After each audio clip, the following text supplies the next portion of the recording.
So thank you, Elsa, and really appreciate Caitlin and Josh's leadership in the work, as well as the over 100 individuals that have really engaged in this work over the last year. So now we're transitioning, as Elsa noted, to our guideline discussion, complete with panelists that are actually hailing from all over the world. So I'm very excited to introduce Dr. Bob Smith, who is part of the American Cancer Society leadership team, a senior epidemiologist, and has been a longtime friend and advisor for me and many around all things prevention and control. And I just have to say, I've really enjoyed working with Bob, really kind of understanding these processes. I think I met Bob right at the beginning of my career working in cancer prevention and control, and have really enjoyed his leadership, mentorship, and I think has such a strong voice in really thinking about the direction of screening guidelines within the US and abroad, and really thinking about the genesis of those from good science, good data, and really thinking about collaborative approaches, which is why he was selected to facilitate today's panel. So Dr. Bob Smith, I am going to turn it over to you, sir, to help guide us through our discussion. And again, Bob, a million thanks for all of the great work that you've done on behalf of FIGHT CRC, as well as cancer survivors all throughout the US and abroad. Bob? Thanks, Andy. And let me also say how much I've enjoyed working with you, and also watch your leadership grow and your influence in this field grow. And congratulations on this really spectacular conference that has really a remarkable level of attendance, which really also shows what a great agenda and group of speakers you've pulled together. Let me see if I can see these slides a little bit better. Gallery view. Can you make this slide, is there a way for me to make this slide a little bit better so I can see it a little bit better? How do I do that? Oh, there we go. Got it. Perfect. Okay. Could I have the next slide, please? I'm going to basically just show you some global data. There's not that many slides, and then I will introduce the panel and we will begin the discussion. These are the latest statistics from IARC showing the global burden of colorectal cancer in 2020.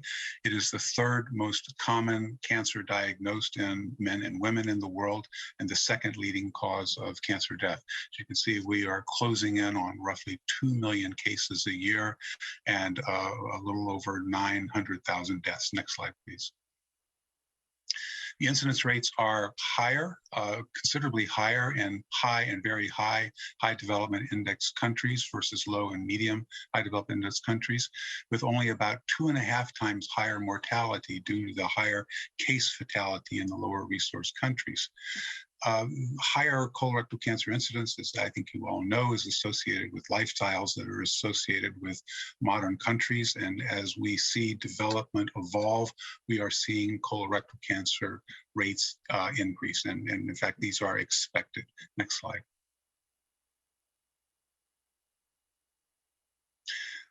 IARC is well known for producing these really spectacular global maps. In this case, this is a map of the global burden of disease and expresses incidence. And you can see in the blue gradient, the darkest countries have the highest incidence rates, followed by the lowest ones. And the highest incidence rates, of course, are in North America and Europe and Australia, and they are considerably lower in Africa and Asia. Next slide.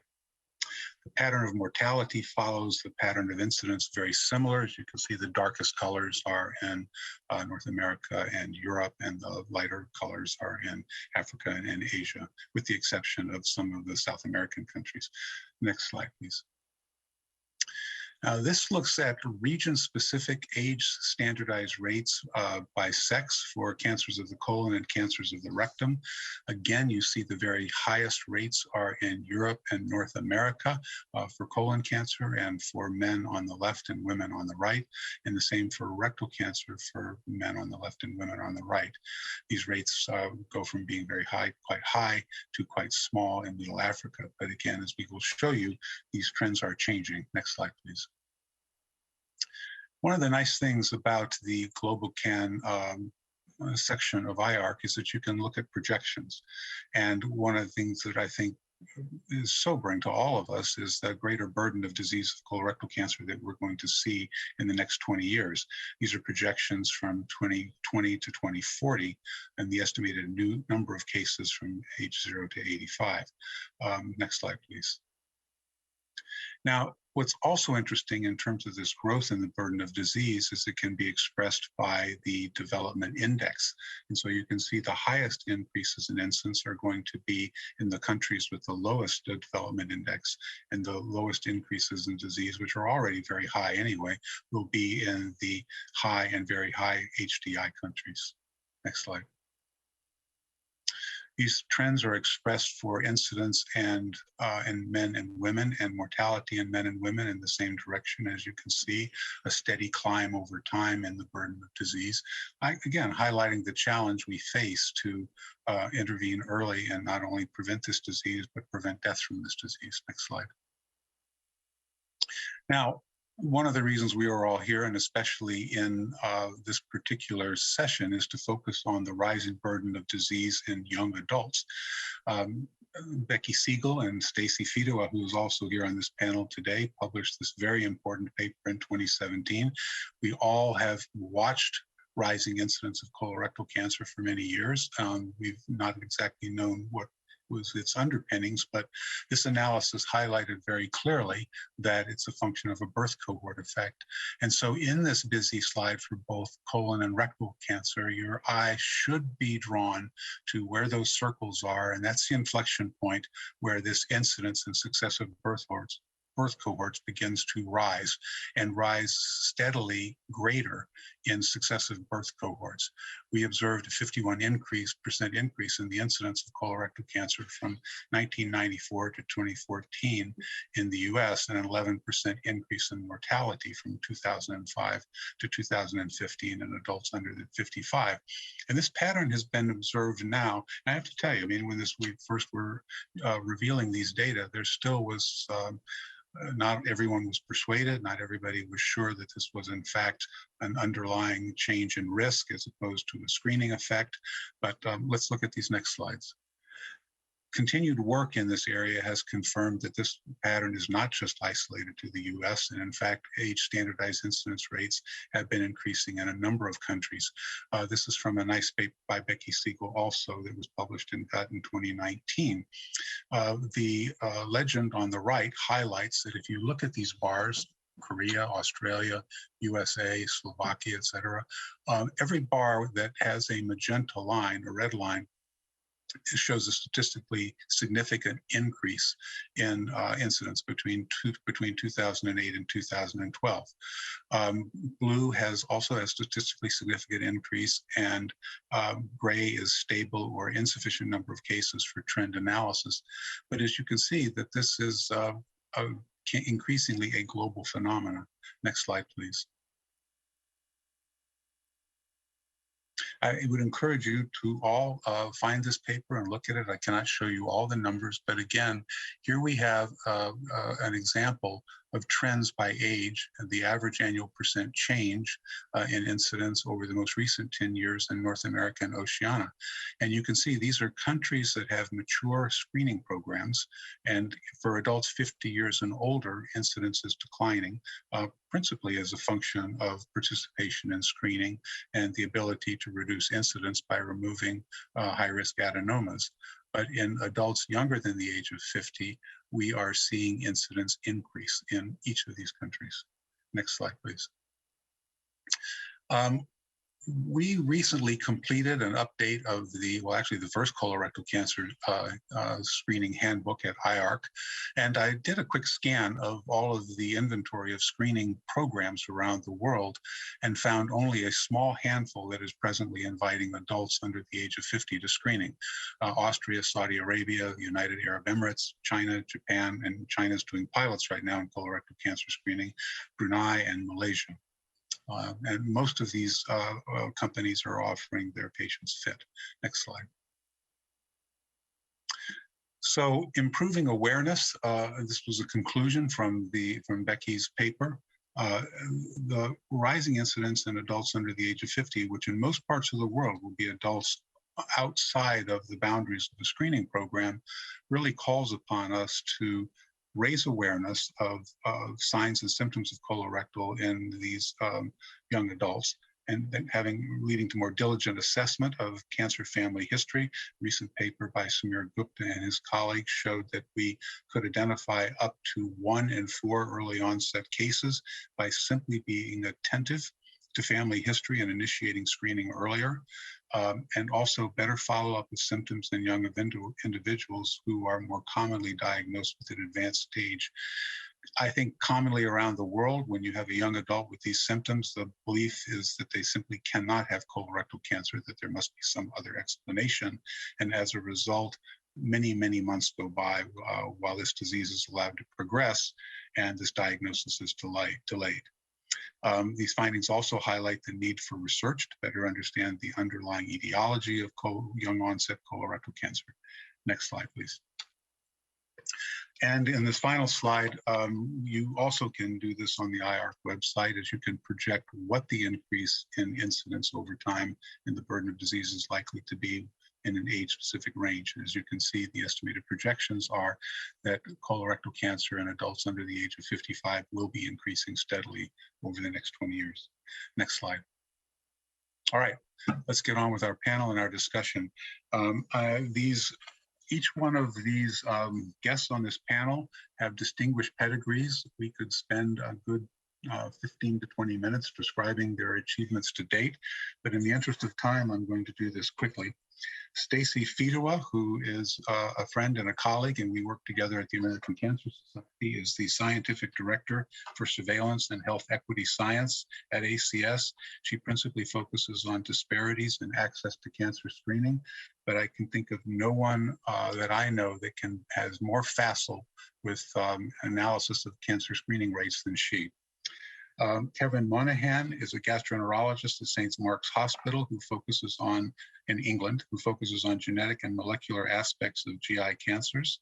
And Professor Isaac Alatis is professor of surgery at Obafemi Awolowo University in Nigeria, with a focus on surgical oncology and gastroenterology. And I hope I came close enough to the pronunciation of your university to get it right. So let's begin. I would ask all of you, if you have any comments on any of the slides, that you can make them during our discussion if they want to highlight particular points. But one of the things that we ought to do, since we're talking about early onset colorectal cancer, is talk a little bit about how your own health services and health settings might respond to rising incidence of colorectal cancer in younger adults, how guidelines are made and how decisions would be made to respond to the rising risk in that age group.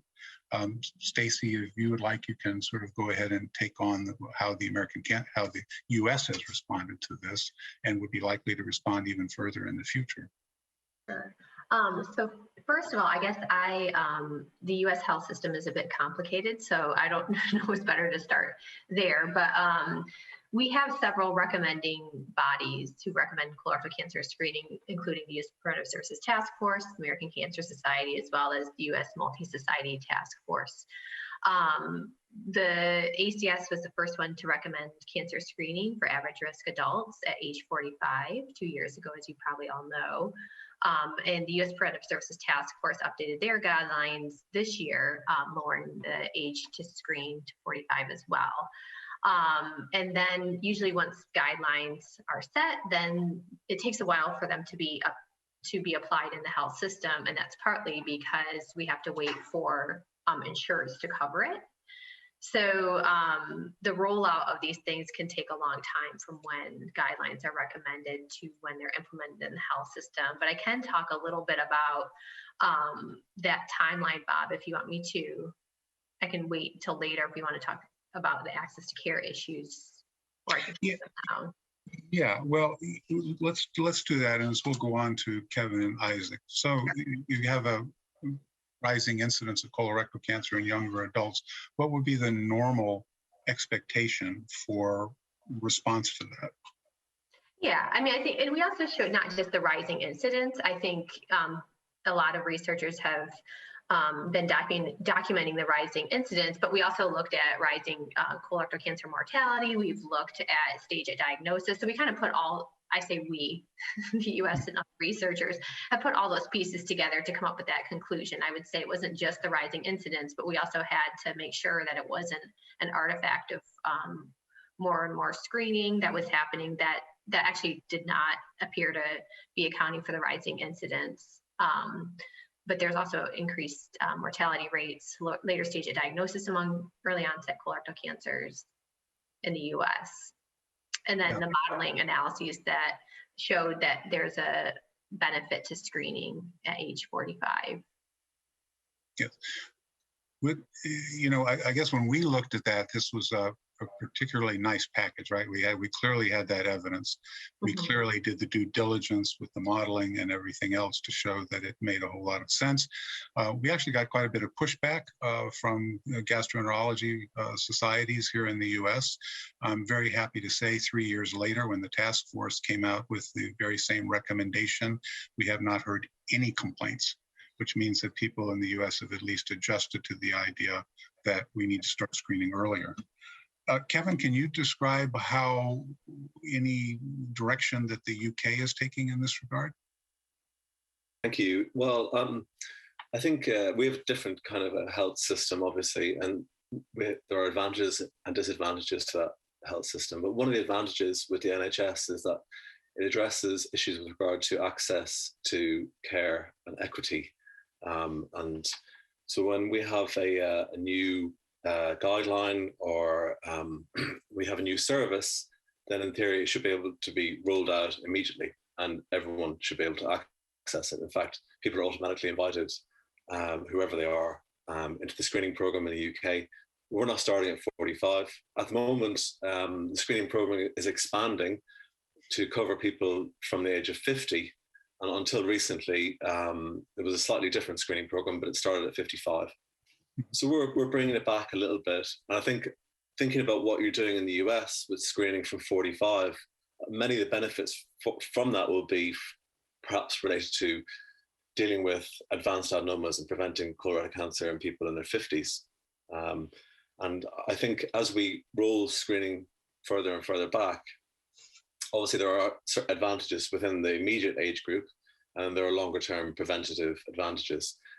I think that in the UK, it's unlikely that we're going to be expanding screening to a much younger age group. I think that we're probably focusing more on targeting high-risk populations and using other technologies. We've had a paper which is looking at the use of FIT, and FIT is quite a big deal in the UK because it's a good way of selecting high-risk patients. And we know that on the basis of the analysis that we've done, and the first author for that is Nigel D'Souza, that there's about 88% sensitivity for colorectal cancer in people under the age of 50 who present to the primary care physician with symptoms. And we think that, probably a kind of a mixture of something like this, where you can select out a higher risk population, along with maybe thinking about things like polygenic risk score, and identification of very high risk people with conditions like Lynch syndrome, and trying to improve access to people who might be at genetic risk, ensuring equity of access for people who have inflammatory bowel disease, who would be at increased risk at an earlier age, is probably where we're moving to in the UK. I want to come back to that. I've looked at your paper and I was impressed that it had broad implications, around the world. Isaac, can you talk about the detection of colorectal cancer in younger adults, or even the expansion of screening in Nigeria? Thank you, everybody. And I'm very grateful to have the opportunity to share our experience from Nigeria. The interesting thing is about 40% of the colorectal cancer cases that are seen in Nigeria are actually seen in young adults, younger than 50 years. We have a database in Nigeria where all the academic institutions are pulling the data from for all the colorectal cancer cases. We started that about 2013, and we've maintained the database up to date. From this database, we have a vivid, clear evidence of who are getting colorectal cancer in Nigeria. And the data that we presented in some of the meetings previously, and we are publishing and we've published, corroborates with some of the data that have been published in most other African countries. And that is that young adults younger than 50 years, about 30 to 40% of them, of those colorectal cancers occur around that age group, younger than 50 years. And similar picture is also seen in most other cancers. It is usually said while I was in medical school that cancers in Africa occur a decade or two earlier. And the reason for this, many people don't know, but we think probably it's related to the quality of life and the overall survivor and the kind of exposure that we have here. Now, so knowing that most of our cancer cases occur at younger age, and that put us in a big problem on how to screen these cancer patients, because most of the guidelines that almost all country try to follow come from developed country. The age, median age incidence of colorectal cancer is around 50 years, 52 years in Nigeria. And also in Ghana, they reported it's just around 50, 52. Sometimes in some country reported that the average median age of developing colorectal cancer is around 49. So if you want to, and if we know that colorectal cancer take about 10 years to develop from polyp, that means that we can't be using the same guideline that are being used in developed country. And that's what has put us in a very fix in how to organize screening program in Africa. My group decided to take this on a study, and we did a pilot study, a feasibility study looking at the usefulness of FIT, fecal immunochemical testing in Nigeria. And in the pilot study, we looked at about close to 400 patients, which we administer FIT for. And interestingly, the positivity rate in this average risk community was about 20%. And when we scope all those that were positive, adenoma detection rate was not as expected. In fact, adenoma detection rate was around 6%, 6 to 8%. This was just recently published in PLOS ONE journal. I can share the journal with our audience if necessary, and you can usually get it from PubMed. Last month, we just completed another trial trying to look at a multi-center.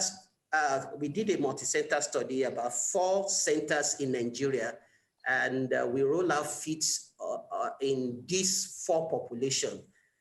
In this 4 population, we recruited about 4,000 patients, average risk individual into the cohort.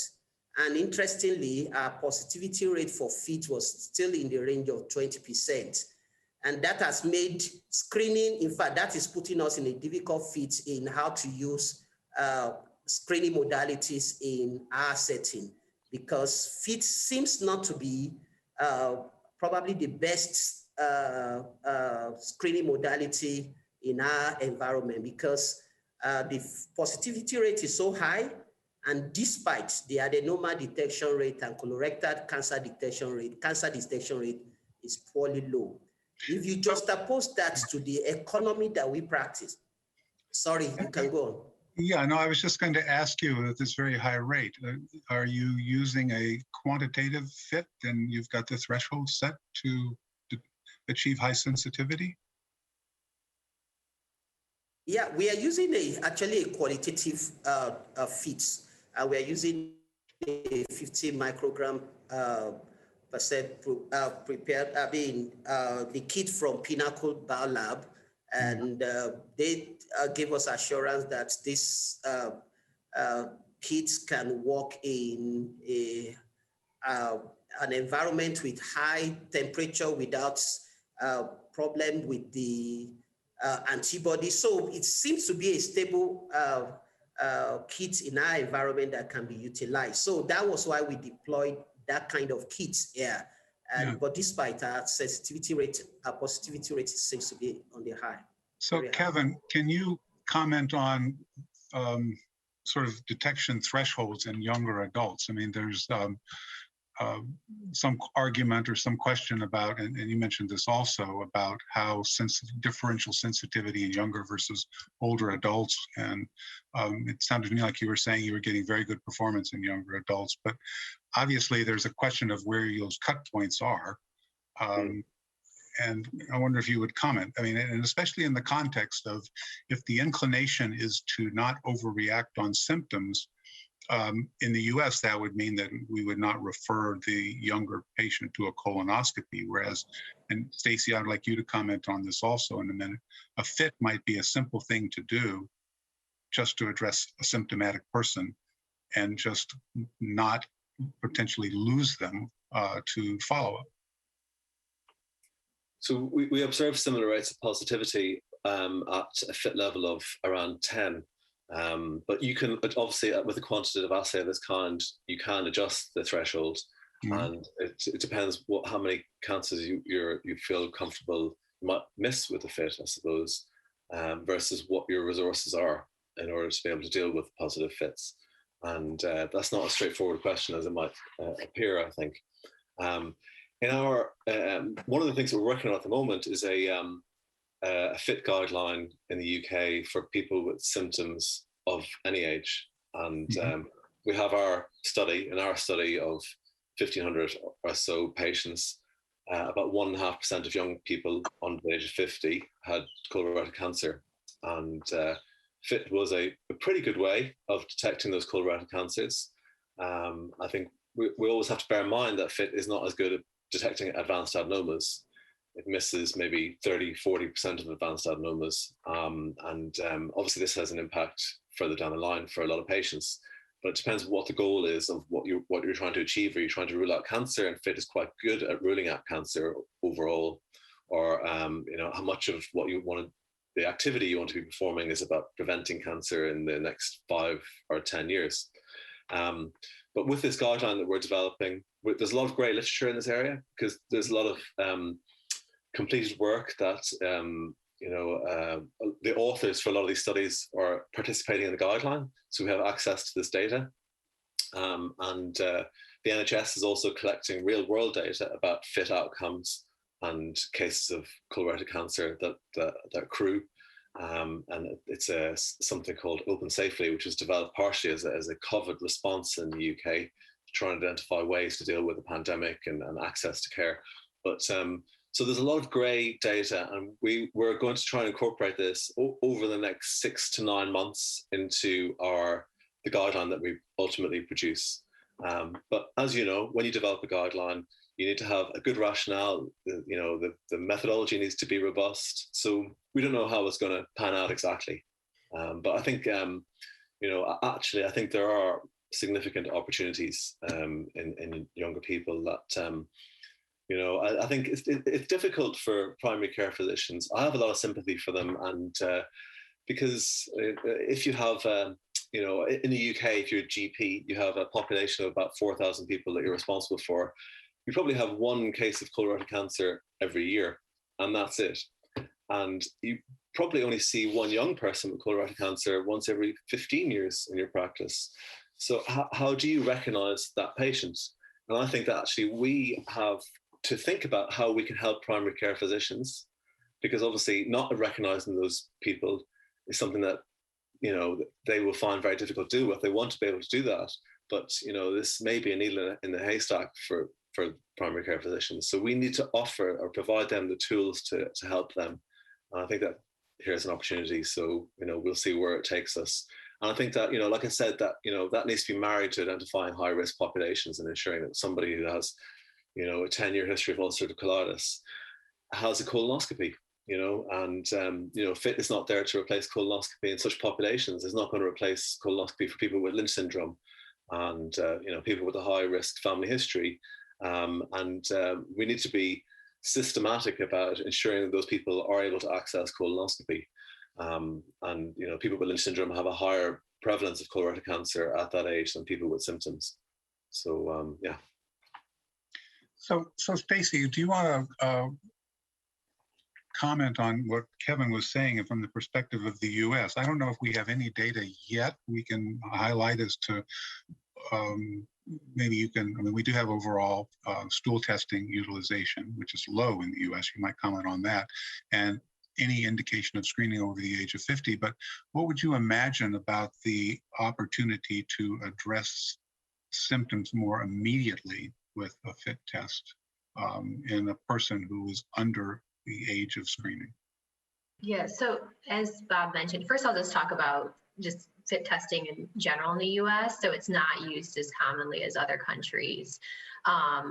It's becoming actually more commonly used even before the pandemic.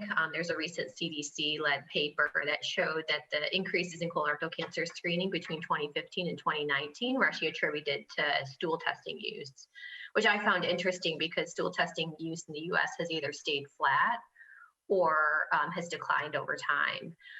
And it is more common in younger populations because people don't have paid sick leave, there's more barriers. So FIT testing is a good way to kind of get around that in younger populations. There are a couple of examples of organized or integrated health systems within the US who do rely on FIT. Kaiser Permanente, Northern California is one of them.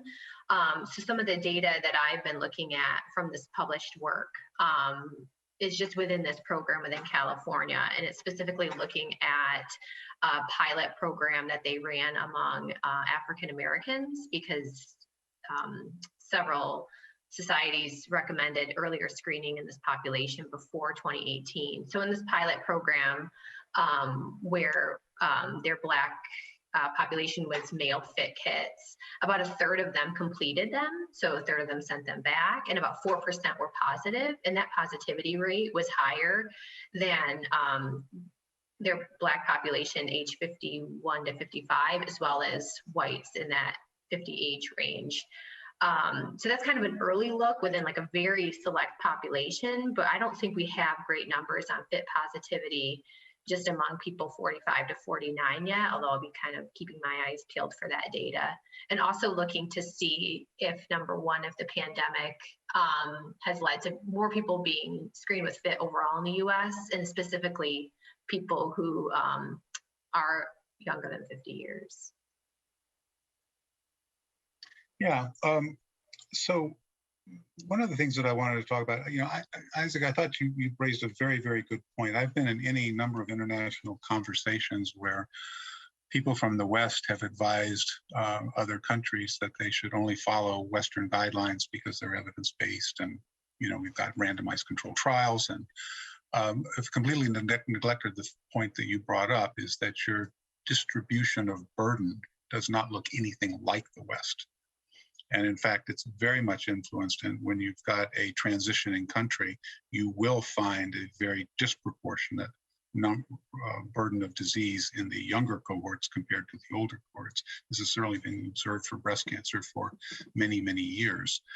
Do you find that from a policy standpoint, it is easy to establish policies for disease interventions based upon the local estimates or measurements of the burden of disease compared with the assumptions of which ages are most appropriate for screening in, say, the published literature? Yeah, definitely. That's something that is going to be quickly adopted in our setting, because recently most of the countries in West Africa and Sub-Saharan Africa are coming with what we call National Cancer Control Policy. Nigeria just published theirs last year, and Kenya has published theirs about 2 years ago. And most other countries in Africa are doing the same thing to publish policy as regard cancer control. And one of the cancer that was mentioned in most of those policies is colorectal cancer, because it's obvious that the incidence is rising, and unfortunately, most of those people that are dying of the disease are quite young. The productive age of the population population. And that's why all effort needs to be geared towards developing local data that will be relevant, that can be used, that people can accept quickly and use to screen average group individual. Like they're doing in UK, we've also did some work along the use of symptoms, and that seemed to have caught up quickly in Nigeria. Majority of the people now, anybody that presents with lower GI bleeding, age 50 years and above, after our publication in 2017, are usually referred for colonoscopy, so that at least you can rule out colorectal cancer at least. Up till then, before the publication in Nigeria, lower GI bleeding is usually regarded as a benign condition and nobody bothered about it. But with a lot of advocacy as regard the incidence of colorectal cancer in our population, average risk individual with symptoms are quickly being referred, and that is catching up with most other African countries. Yeah, thank you. Thank you for that. That's good to hear. Kevin, I want to come back to you, and especially there's two things in particular that, and I'll ask you this question first, and then we'll move on to something that I think all of us can address. You've been dealing a lot with symptomatic populations, sort of identifying and perhaps responding more quickly. In the US, we've estimated that people under the age of 50 with symptomatic disease may wait as long as 7 months for a diagnosis, whereas a person over the age of 50, it's closer to 6 to 7 weeks. So we clearly have a sense of, this old expression, if you hear hoofbeats, think horses, not zebras. And sometimes it's a zebra. So the question is what are there a common set of symptoms that are more prevalent and worrisome that form a pattern? I mean, we can list the symptoms of colorectal cancer, but what would you say are the prevalent groups in the group that you've been studying, prevalent clusters?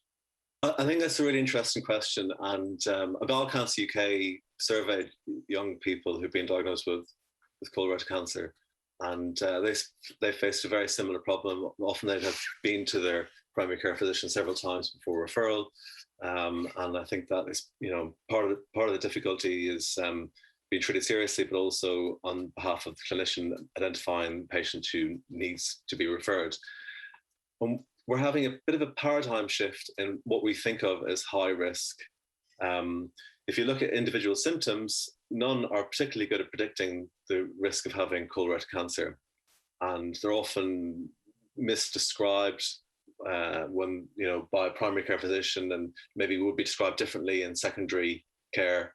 And I think they're not necessarily as reliable as we would like them to be. And, we were talking at our guideline development group yesterday. Somebody said, well, how do you address the issue of high risk symptoms versus low risk symptoms? And somebody pointed out, well, maybe the high risk symptom is the symptom that's combined with an abnormal FIT test. Sorry to keep on harping on about FIT testing, but actually we think about symptoms, we've divided them as high risk symptoms and low risk symptoms that have different pathways in the UK. But they're so undiscriminating that actually we need something better, more objective. And FIT is helpful. There are other tools that can be developed. It's not the only one that will ever be, and it can be used in different ways. And we're doing some work looking at the microbiome from FIT kits and wondering if in combination actually it provides more information about people who are at high risk. But I think that if we want to discriminate between high or low risk symptoms, then we maybe need to stop thinking about trying to be very clever about whether somebody has had a change in bowel habit or whether they have abdominal bloating, because I know there's some data for younger people that there may be some variance compared to older people, but actually I wonder if we maybe need to change the paradigm with regard to symptoms and treat them all the same way and add objectivity.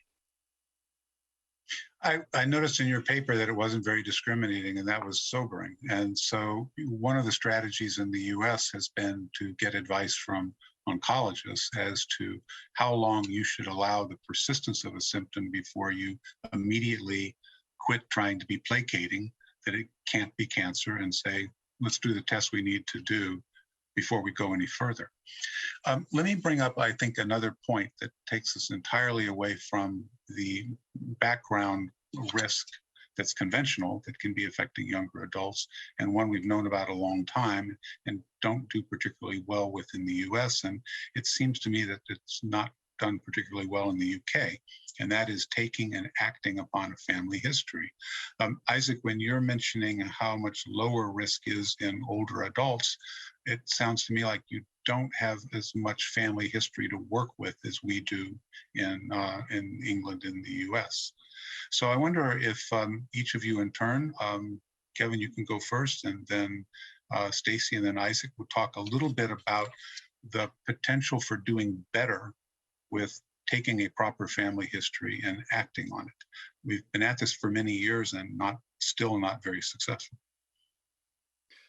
I completely agree with that point. I think that we could do a lot better. And I think some countries do better than the UK.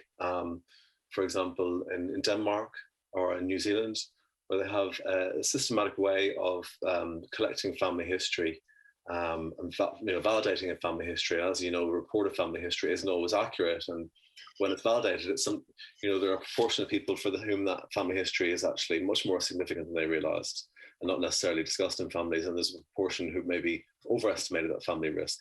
In order to target those people who need the interventions the most, it's obviously useful to have the most accurate information. And I think, access and people with a family history to genomic assessment and identifying those families who perhaps have, high risk conditions, ensuring that those people who have a family history have a good quality colonoscopy, because colonoscopy forms part of a phenotypic assessment. So I think there are lots of ways that we can do considerably better with family history, even outside the context of a genetic diagnosis of a syndrome.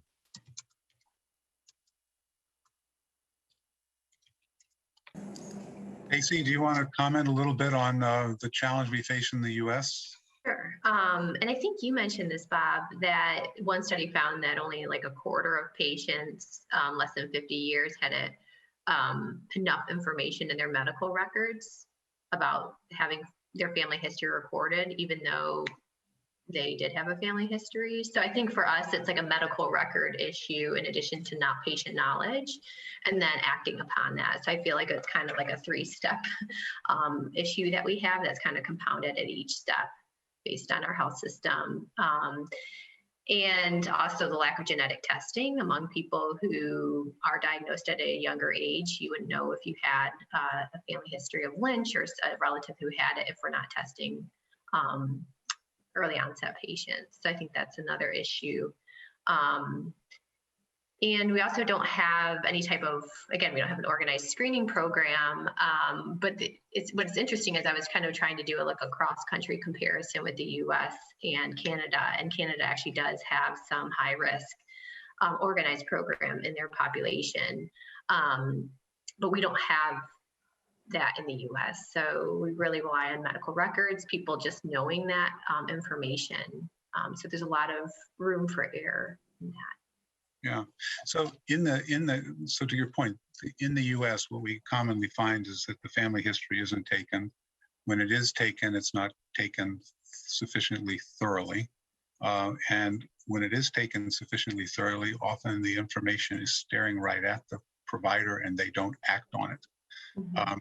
If they've taken a good one, it may not be updated. And as we know, family history, in many respects, you may be born with it, but you don't have it until your relatives have these diseases, which can occur at any time. The paper that I mentioned, though, showed that if you follow this pattern of screening 10 years before the age of onset of the youngest affected first-degree relative, you would pick up nearly 90% of the cases that would be affected by early onset disease. So if 1 in 4 of these cases is attributable to a pattern of inheritance, then you would be quite successful just by following that simple rule. And it's quite remarkable. It's low-hanging fruit, as we say. Isaac, any comments on how the role of family history plays in your country? Yeah, there's few studies that have tried to look at the family history in generally in cancers, and most of those studies were all disappointed. And the reason is because there are a lot of socio-cultural belief as regard to cancer. In the environment, in this setting, many people believe when you have cancer, probably it is a demonic attack, or it is somebody that is chasing after your life, so which you have to fight back. So majority don't disclose their cancer history to their immediate family, their sisters, and I've seen quite a number of patients, and so many other authors have also alluded into this, that we're trying to ask from patients, especially the young adults that develop cancers, that do you know anybody that in your family that died young? And they say, yes, they died, but I don't know why they died. The reason is also attributable to the healthcare system that we have that is still a little bit infantile. Many people die in the community before even getting to the hospital. And so using family history in Africa to track cancer has been extremely challenging. And that's why we are trending towards using symptoms, at least for those young adults, and recommending screening. And interestingly, in a few studies that we did lately, we found that those that have rectal bleeding, change in bowel habit, and weight loss over the last 3 months, about 20% to 25% of them actually have colorectal cancer and advanced adenoma, which seems to be better than most of the other screening tools that we deploy in our setting. Okay.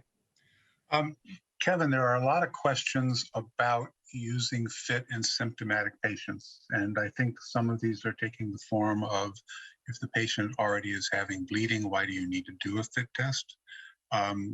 Or concerns about whether or not there would be any risk of missing a case by dismissing somebody with a normal FIT. I wonder if you could just say whether you're on the way to developing a guideline that would be recommended as a response to not only a person under the age to begin screening, but anybody, for example, and where this is headed, and why does, and whether or not there's going to be an answer to, and could be, for example, in terms of the LOD, to actually do a better job of picking up adenomas. I think the distinction you made is probably worth making a little bit more forcefully. Here's an instance where you're trying to detect whether or not the patient has cancer, as opposed to achieving prevention in an underage patient going forward. The concerns are very legitimate, and we share them. I suppose if you think about it, if it does take you 7 months to get a colonoscopy if you're a young person with symptoms, if you have a FIT test that's abnormal, you could have a colonoscopy in 2 weeks. And it's a way of escalating people who are most at risk or most likely to have cancer to have an urgent investigation. And that's how I would answer that question. I think it's about identifying those people who need intervention the most. And this kind of ties in with what we call safety netting. And we don't know exactly how that looks at the moment, but safety netting means that people who have a negative FIT test, although if you in the NICE FIT study, in the whole population, we're detecting 99% of cancers at the lower limit of detection. So we're missing 1% of cancers. But how do we safety net even that 1%? Well, FIT is just a test. It's not it doesn't tell us everything. The safety netting can incorporate other tests like blood counts, ferritin level, inflammatory markers, clinical assessment. When somebody goes to see a primary or secondary care physician, then they will have a discussion about what the issues are. And so it's there's a safety netting process for negative FITs, and having a negative FIT doesn't mean people should ever be excluded from having an investigation. Yeah. It's just about It's about what tier they should fall into and how quickly they should have it. I think that's how we would consider it. So let me ask you all another question, which is there's an educational opportunity here, and it's one that can be applied to the public, and it can be provided to the medical professionals. What do we need to do to make the presence of colorectal cancer symptoms top of mind, that it's a possibility, it's maybe an unlikely to be colorectal cancer, but it's enough of a possibility that it has to be taken very seriously? How do we overcome that? Because today, for decades now, we still have a very serious problem of delay in diagnosis. Is that a question for me, or? It's for any of you, but go ahead. I think if you're working on this right now, then it's one of those things I would say this, it's one thing to develop a guideline. It's another thing to get people to follow it.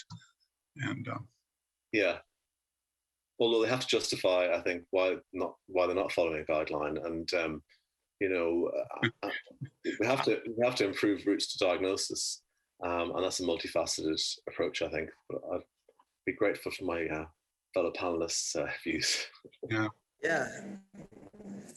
So, in Africa, Stacey. No, I was going to say, after Isaac, then you can comment on this for dealing with the U.S.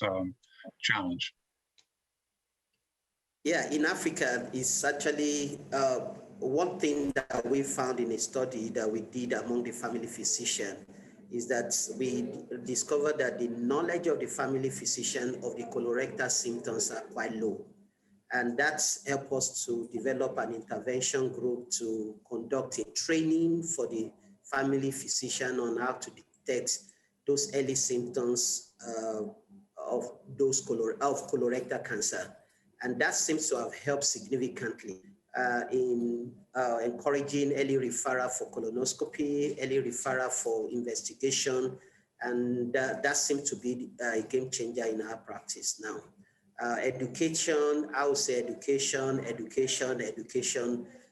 especially to the family physician, to the primary care physician that are seeing this patient.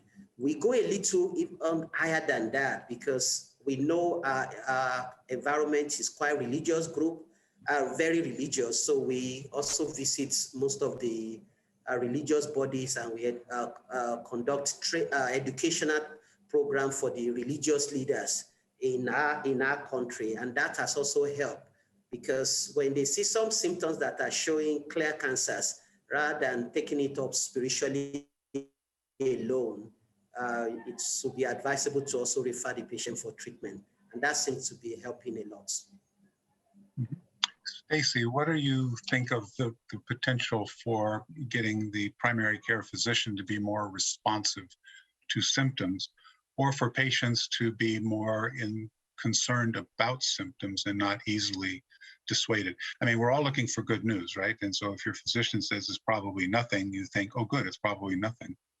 Yeah, and I wish I was I'm not a primary care physician, so I feel a little bit guilty talking about what they should do when I'm an epidemiologist, kind of, crunching numbers over here. But I, just kind of looking at the data, it seems like it's kind of twofold. That there's maybe lack of awareness from the primary care side, so maybe more education, and then I think from the patient side, there is probably embarrassment as well, and sometimes symptom recognition. And I think part of this also, again, I keep going back to the access to care issue in the US. So it can, especially people who don't have commercial insurance, it might take them a while to even find a provider and then to report these symptoms. So I think for the US, again, it's always used like multiple that we need to work on to make things better for not only patients, but also physicians as well. So, yeah, I mean, I think it's a very good point. So let me mention one other thing that oftentimes gets lost when we're talking about early onset disease is that this being a cohort effect, it means this risk is carried forward. You don't reach the age of 50 and revert to the adult risk. You end up being a greater challenge to the opportunity to prevent colorectal cancer or detect it very early. can you say that in your settings that this is increasingly appreciated, that the older age group actually is increasing in risk as well? Kevin, why don't you go first? Well, absolutely. And I think that when we apply resources, we have to ensure that the resources are most effective to reduce the overall burden of colorectal cancer in the whole population. We have to at least consider that in the context of whatever we're doing in younger or older people. And I think that one of the things that we're thinking about trying to move towards is more opportunistic screening. So although people are invited to every 2 years to screening, it will be from age 50 to 75 in the UK, that actually we want to try and identify other opportunities to offer somebody a screening investigation outside of that structure. So you know we haven't finalized what that's going to look like just yet, but I think that we need to consider everything in the context of the whole population and the impact of the screening program on the whole population. I think when inviting the screening in Nigeria, is it through opportunistic encounters with the GP or the system? Yeah, it's essentially opportunistic. And one thing that we are beginning to discover in Nigeria is that there are quite a number of NGOs trying to raise awareness about these cancers. And that seems to be empowering most of our empowering the population. They are having a lot of information about the symptoms of cancers, and that seems to be encouraging them to present in the hospital for some sort of screening. So we don't have organized screening in Nigeria. What we are advocating as much as possible is that people should come for screening as soon as they see some symptoms, or even when they feel like they need to check their system to be sure that they are safe. And that seems to be encouraging a lot of people. Our colonoscopy list seems to be growing more than before. Despite that, people still pay out of pocket. Oh, that's interesting. We are at our time. And what I would like to do, of course, is to thank the panelists for a really provocative discussion. I really certainly enjoyed the discussion. I'm sure the audience did as well. We've heard about responses to early onset colorectal cancer in 3 different settings, that each of which shares something in common. And in particular, we have mostly opportunistic screening, but even in our most organized settings, we don't achieve the level of adherence to regular screening as we wish we would. And I know this is the case in the UK as well. So I'd like to thank each of you, and I'm going to turn it back to Andrea Dwyer. Thank you. Great. Thank you. So I just want to say thank you, Bob and Stacy, Kevin, and Isaac for an amazing presentation. And I think there's so much work that's been done. I think we've made considerable gains, oftentimes at the behest and request of advocacy community really being loud and sharing some perspective in the real situation. I think in all of our countries, we can attest to this, and we still have a lot to do. So I just wanted to say that I think that even carrying over from yesterday, the idea of awareness, advocating, and really looking at this opportunity, even as Elsa shared during the work group discussion, we have some opportunity to really make great gains together.